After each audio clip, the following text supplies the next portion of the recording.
When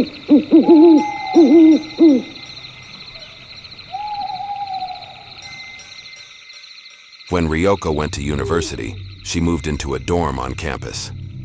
That was how she met Yukie, a 20-year-old woman who she was sharing the room with.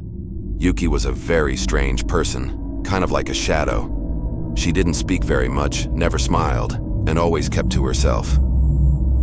There was a rumor going around that she had lost her boyfriend a few years before. Late one night, she heard Yukie getting out of bed and leaving the room. At first, Ryoko thought she was just going to the toilet and didn't really pay any attention. However, after a while, she realized that Yukie would often sneak out in the middle of the night, and she didn't come back for hours.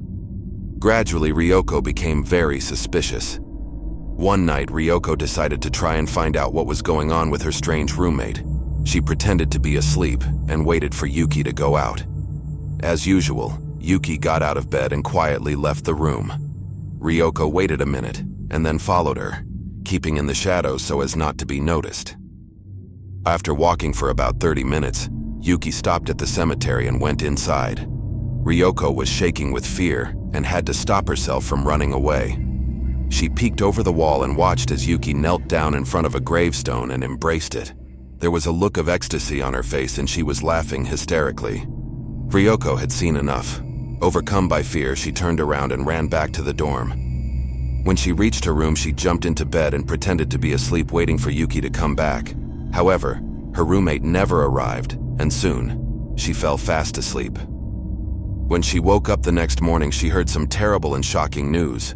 Apparently, Yukie had committed suicide the night before. She slit her wrists in the cemetery and bled to death. She was found lying on her boyfriend's grave. Yukie didn't have any family and nobody arrived to collect her belongings. After 3 days, Ryoko became curious, and she began cleaning up the room and poked around in Yukie's luggage. She found a diary and flicked through the pages, and when she came to the final page, she froze. There, in blood-red letters, were the words, "I know you saw me."